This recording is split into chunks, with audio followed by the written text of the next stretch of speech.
oleh Rasulullah sallallahu yang dilakukan oleh sahabat. Ni apakah yang bid'ah hasanah dilakukan oleh para sahabat. Kita dah baca pada minggu lepas beberapa contoh.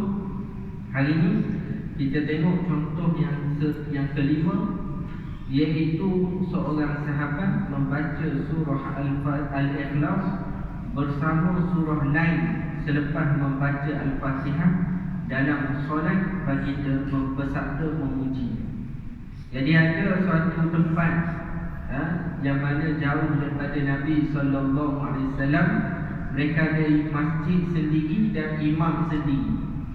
Jadi di masjid tersebut tu ada imam, jenisnya dia baca Al-Fatihah, surah lain baca Al-Ikhlas. Jadi 3 kali surah, 3 surah baca. Rakaat kedua Al-Fatihah, surah lain Al-Ikhlas, 3 surah. Begitulah solat subuh, maghrib, isyak, memang begitu. Maka AJK masjid lah, kalau kita sekarang AJK lah, ataupun jemaah masjid kata, tu imam kalau nak baca Al-Ikhlas, baca Ikhlas. Jangan baca sampai 3.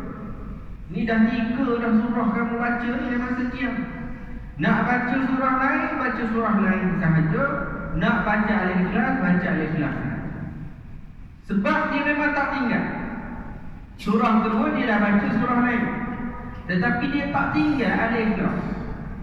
Maka imam tu kata macam ni lah haji. Kalau haji nak saya jadi imam, maka beginilah cara saya jadi imam. Kalau tadi haji tak nak saya berhenti jadi imam, haji jadi imam. Haji takut jadi imam. Haji pun senyap itu dia juga jadi imam. Lama-lama tak puas hati. Bila tak puas hati juga, last sekali mereka mengadu kepada Nabi SAW. Bila mengadu kepada Nabi, Nabi kata panggil imam tu datang jumpa. Ni AJK masjid mengadu kepada Jabatan Mufti. Kena panggil. Bila panggil, Nabi tanya, kenapa kamu buat gitu? Dia kata kerana aku cinta kepada surah Al-Ikhlas. Aku tak boleh tinggal Al-Ikhlas. Aku sentiasa baca Al-Ikhlas, tak boleh tinggal. Aku cinta sangat. Maka Nabi SAW jawab, hubbuka iyyaha yudkhiluka jannah. Kecintaan kamu kepada surah itu, ia akan memasukkan dirimu ke dalam syurga. Ini suatu amalan yang tidak dicontohkan oleh Nabi SAW. Sunnahnya Al-Fatihah, surah yang kedua apa-apa surah. Cuma dalam mazhab Syafi'i ada tertibnya, itu kita belajar dalam fiqh. Cuma dan surah kita baca 2, Al-Fatihah, surah kedua, Al-Fatihah, surah kedua. Tetapi sahabat ni dia pandai-pandai tambah jadi 3. Dia tambah pula satu surah yang sama dia ulang setiap hari. Maka ini perkara apa namanya? Perkara bid'ah. Kerana apa dikatakan bid'ah? Nabi tak ajar, Nabi tak suruh, tetapi dia pandai-pandai buat. Ini kita nak bagi serangkaian bukti.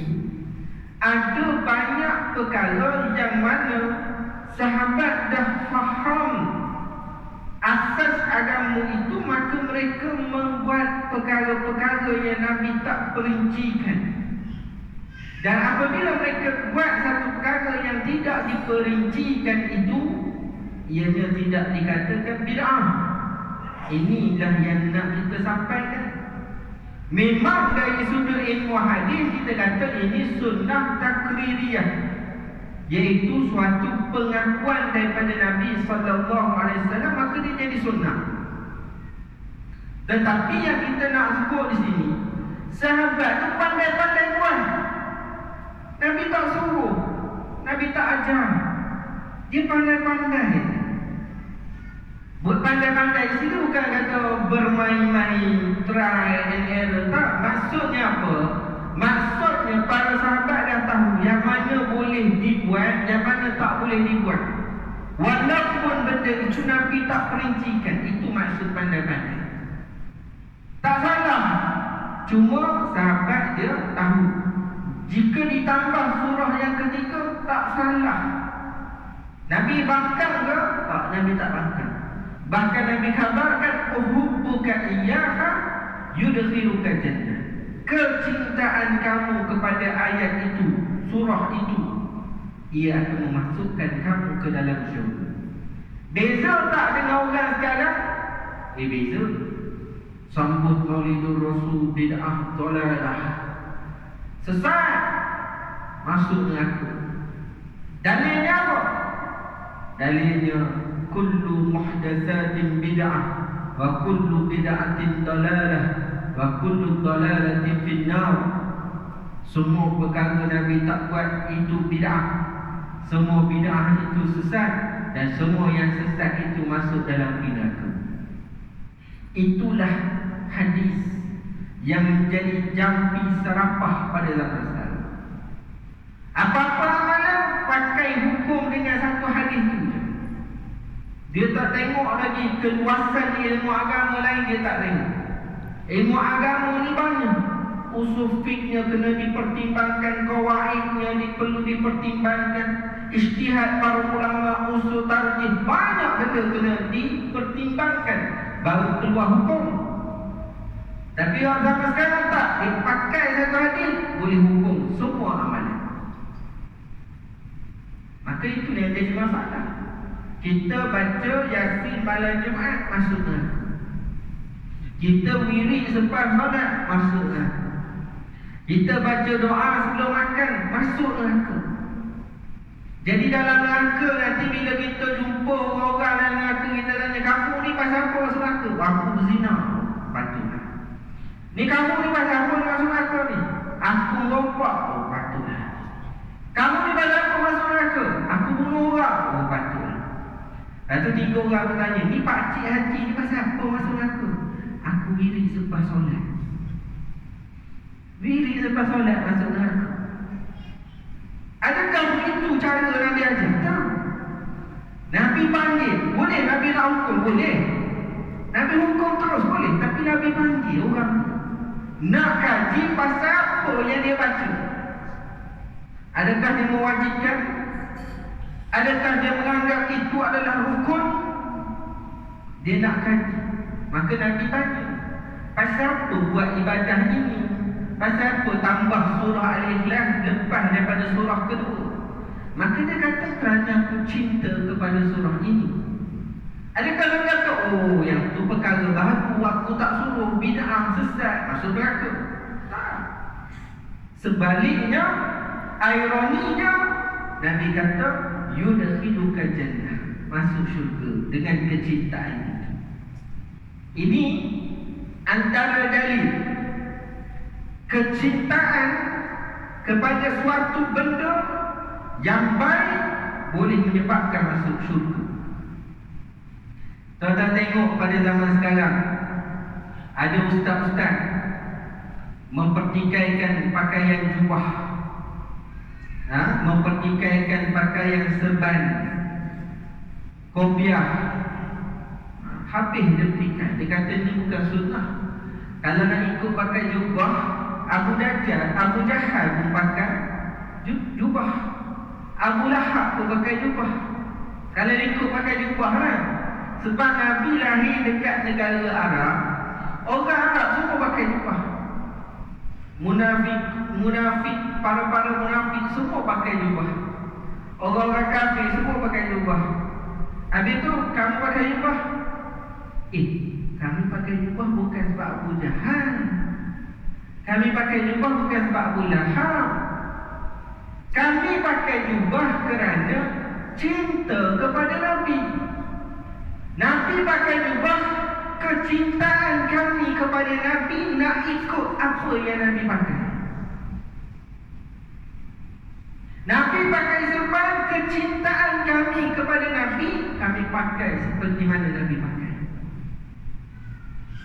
Yang pasti Nabi tak pakai topi suku.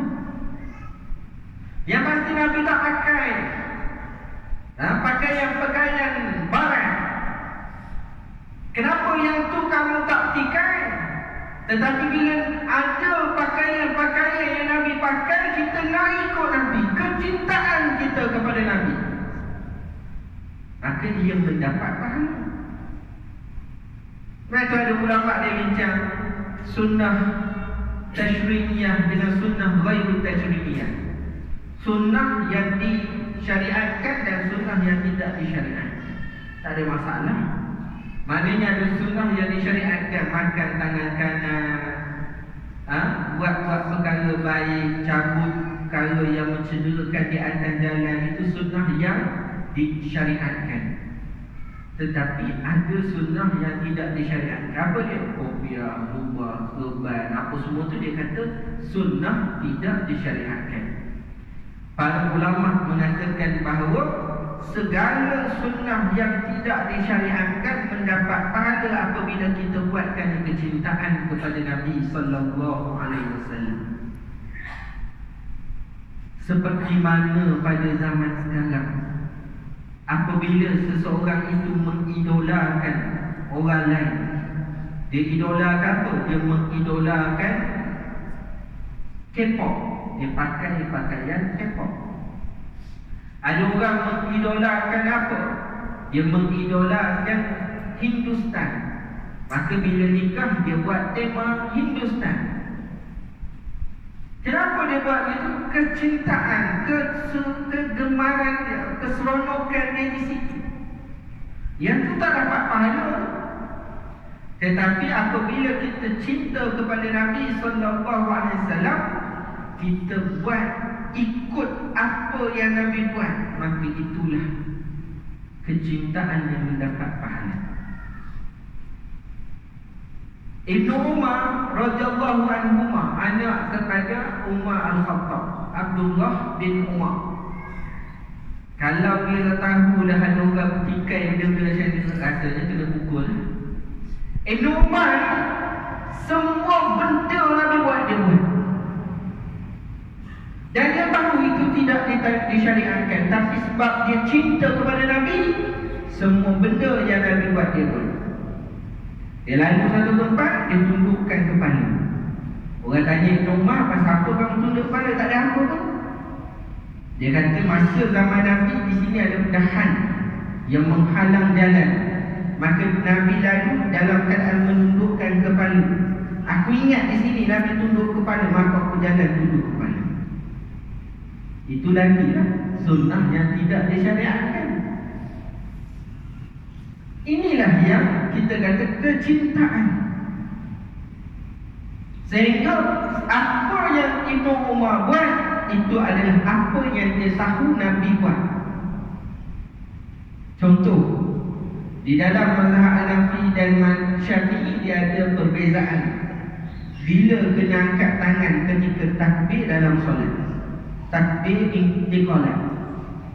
Maka dalam mazhab Hanafi hanya Allahu Akbar, takbiratul ihram. Dalam mazhab Syafi'i, takbiratul ihram sekali angkat sunat. Sebelum rukuk, takbiratul ihram angkat sunat. Bangun daripada rukuk pun sunat angkat tangan. Itu dalam mazhab Syafi'i. Pasal apa? Dalam mazhab Syafi'i kata ada hadis, maka kita amalkan ada hadis. Cuma ada satu lagi tempat angkat tangan yang mana tidak ada hadis. Tak ada hadis. Tak ada hadis Nabi buat. Bila? Ketika tahiyat awal nak bangun rakaat ketiga. Daripada tahiyat awal tu kita bangun tahiyat rakaat ketiga, kita angkat tangan. Yang tu tidak ada hadis. Habis tu sunat pasal apa? Nabi buat tak ada hadis. Tapi Ibnu Umar buat ada hadis. Ada riwayat Ibnu Umar buat. Maka kata ulama-ulama Syafi'iyah, Ibnu Umar ni dia tak buat kalau dia tak tahu Nabi buat. Maka Ibnu Umar pun menunjukkan ada riwayat bahawa Nabi buat. Maka sunnah juga ketika bangun rakaat ketiga angkat tangan. Sampai tahap tu Ibnu Umar itu. Dan ulama iktiraf perbuatan Ibnu Umar ni Apa-apa yang dia buat mesti ada sandaran kepada hadis dan dia pernah tahu Nabi buat. Itu Ibn Umar. Maka kita pelik orang zaman sekarang apabila mereka mengatakan pakai jubah ni Abu Jahal pun pakai, tak dapat pahala. Kita pakai kerana Nabi pakai. Kecintaan kita kepada Nabi sallallahu alaihi wasallam, kita ikut apa yang dibuat, dipakai, dilakukan, diamalkan oleh Nabi sallallahu alaihi wasallam. Sama seperti Ibn Umar, walaupun kita tak boleh ikut sepenuhnya macam Ibn Umar. Ini yang dipanggil sebagai kecintaan kepada Rasulullah sallallahu alaihi wasallam yang tidak terbatas. Yang kedua, ada seorang sahabat yang menjadikan surah Al-Fatihah sebagai ruqyah. Ruqyah iaitu bacaan untuk merawat. Rasulullah sallallahu alaihi wasallam tidak ajar baca Al-Fatihah boleh menyembuhkan penyakit.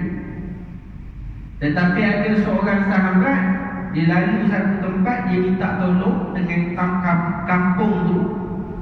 Tetapi orang kampung tak tolong, bermasa muka, jual mahal dan sebagainya. Kemudian mereka tak pernah tak tolong. Tiba-tiba dengar ada ketua kampung mengalami sakit. Dalam riwayat tersebut dia ada kena sakit, kena patuk ke, kena sengat ke, wallahu alam. Kemudian cari orang nak boleh ubat. Maka sahabat ni pun pergilah. Bila orang minta tolong, orang kata dah, kan dia tak tolong kita, kenapa kita nak pergi tolong dia? Tak apa, kita tolong. Dia pergi tolong. Dia pergi tolong, dia baca Al-Fatihah, dia hembus, kemudian dia usap pada tempat yang sakit tadi. Dan ketua kampung tu sembuh. Surah Al-Fatihah dia boleh tegai pada anak-anak itu. Anak-anak kalau luka kan, biasalah budak terkepit pintu ke, tercedera sedikit ke, ataupun kawan dia, adik dia gigit ke, kita baca Al-Fatihah, hembus pada tangan, sapu. Bila dia sapu tu, sembuh ketua kampung tadi. Suka ketua kampung tu. Dia pun bagilah beberapa ekor kambing sebagai upah kepada sahabat tadi. Maka sahabat tadi tu bawa baliklah kambing tu. Dia duk fikir, aku ni baca Al-Quran, hembus je, tak ada buat apa benda, baca Al-Quran je, tapi dapat kambing beberapa ekor ni. Macam mana? Boleh ke aku makan? Maka dia pergi tanya Rasulullah sallallahu alaihi wasallam, wahai Rasulullah, aku ni gini, dari satu kampung, kemudian dia minta tolong aku baca Al-Fatihah, sembuh, dapat kambing. Kambing ni boleh tak makan? Halal tak bagi aku? Nabi tak jawab lagi. Nabi kata, wa ma yudrika annaha ruqyah. Bagaimana kamu tahu bahawa surah Al-Fatihah itu dapat menyembuhkan? Nabi tanya, macam mana kamu tahu membaca surah Al-Fatihah itu boleh menyembuhkan? Sebab Nabi tak ajar lagi tu. Nabi tak ajar lagi. Dia ni, dia tak rasa salah. Dia tak rasa salah. Dia bukan tanya, wahai Rasulullah, aku baca Al-Fatihah, bolehkah aku baca Al-Fatihah untuk merawat orang? Dia tak rasa. Dia tak tanya tu. Dia tak rasa salah. Tetapi yang dia rasa tak tahu, tak jelas adalah apabila dia diberikan beberapa ekor kambing. Cuma nak sebut kambing ni tuan-tuan, kambing berapa ekor? 1000 boleh? 1000. Dan kalau dia bagi contohnya 9 ekor, jadi berapa? 9,000. Kita panggil ustaz datang buat rumah kita, kita bagi berapa? RM50 berkira. RM50 itu berkira, padahal dia punya tu dah RM10. Minyak RM10, RM30 duty kedai makan habis. RM50 berkira. Awas pemurah betul lah zaman Nabi dulu. Bagi beberapa ekor. Ada sebut dalam hadis, saya lupa bilangan dia. Banyak itu, bukan seekor. Jadi maknanya di situ Nabi SAW bukan menjawab lagi, tak jawab lagi tentang kambing tadi. Cuma Nabi pelik, macam mana kamu boleh baca Al-Fatihah untuk berubat sedangkan Nabi tak beritahu lagi. Maka dia kata dalam Al-Quran disebut bahawa Al-Quran itu adalah syifa, penyembuh. Maka aku guna Al-Quran sebagai ikhtiar menyembuh. Maka dia cuba sembuh. Semua betul. Cuma masalah sekarang ni, kambing dia ni macam mana? Halal tak? Halal, tak ada masalah. Daripada hati ini ulama keluar hukum. Membaca Al-Quran, mengajar Al-Quran, apa-apa berkaitan dengan Al-Quran dan agama, adakah boleh mendapat upah? Jawapannya, boleh mendapat upah. Kerana apa? Nabi tak larang orang. Padahal dia dapat itu banyak. Kalau kita kata contoh dapat 9,000 lah. Baca Al-Fatihah dia semua satu dapat 9,000. Kalau ikutkan lah. Tapi Nabi tak kata haram dan sebagainya. Kita yuran pengajian 100 pun viral dah. Tapi kelas Mandarin 250 tak viral. Saya ingat dulu saya mula-mula buat kelas pengajian, kelas Al-Quran lah. Sekarang tak buat lah. Buat kelas tu seminggu, sebulan yuran dia RM70. Rasa mahal lah, RM70. Lepas tu ada mak ayah tu kata, Ustaz boleh tak saya nak ambil sesi awal? Pasalnya lepas mengaji agama nak hantar pergi kelas Mandarin. Belajar Mandarin pula ni. Saya tanya anak dia, berapa yuran? Dia kata yuran RM250. Kalau begitu saya tutup kelas mengaji lah. Buat kelas Mandarin RM250. Kelas mengaji baru RM70, RM80. Baik buat kelas Mandarin RM250. 70 darab 3 baru 210. 3 orang mengaji, belum cover lagi 1 orang kelas Mandarin. Tapi orang berkira tak kelas Mandarin? Tak berkira. Boleh kelas agama, kelas Al-Quran punya berkira. Dia kata agama ni tak boleh jual beli. La tashtari, jangan kamu berjual beli dengan harga yang murah pada ayat Al-Quran. Jadi dia kata baca Al-Quran dan sebagainya kan. Padahal dia yang tak faham hukum akal. Ulama-ulama kata boleh dapat upah. Maka sebab itulah kita jangan terkira sangat. Jangan nak berkira sangat. Sebab kita tak berkira dengan hal dunia, tetapi hal akhirat kita berkira. Yang susah, susah kita tak soal. Yang kita cerita ni yang benda lain tak berkira, tapi benda berkaitan agama ni berkira. Setiap tahun antara benda yang wajib viral adalah isu yuran kelas Al-Quran ataupun kelas mengaji fardu ain. Itu mesti viral. Kalau siapa rajin follow lah, mesti ada lah viral. Jadi nak ceritanya hadis ni walaupun satu kisah, tapi ada banyak faedah yang diambil oleh ulama. Antaranya membaca Al-Fatihah untuk ubat itu dibolehkan. Antaranya mendapat upah daripada Al-Quran itu dibolehkan. Dan yang diambil di sini adalah sahabat ada buat satu benda yang Nabi tak ajar dan dia rasa itu betul, dalam istilah kita bid'ah hasanah, dan dia buat baru diberitahu kepada Nabi. Bagi setengah orang dia kata ini sunnah takririah. Ya, kita kata sunnah yang diakui oleh Nabi SAW. Tetapi yang kamu lupa pada sunnah takririah adalah Nabi SAW dalam banyak sunnah takririah dia yang sahabat buat dulu baru ditanya, baru sampai kepada Nabi, adalah Nabi tidak membid'ah sesatkan amalan. Yang nak sahabat buat dulu,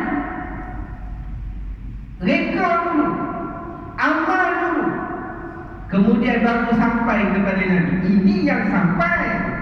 Yang sampai riwayat pada kita kerana diakui oleh Nabi. Tetapi yang tak sampai sudah tentu banyak. Adakah kita berani kata sahabat ni pandai-pandai mereka amalan bid'ah sesat masuk neraka? Tidak. Mereka faham amalan mana yang boleh diamalkan, yang boleh dikhususkan, yang boleh diadakan, yang tak bercanggah dengan syarak. Mereka faham.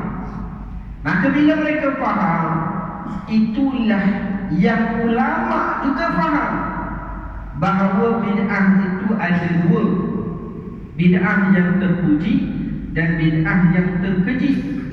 Maka bid'ah yang terpuji itu, kata Imam Syafi'i, wa ma wafaqa sunnah fahuwa mahmud. Apa yang selari dengan sunnah, tepat, tak bercanggah dengan hukum agama, maka ianya terpuji.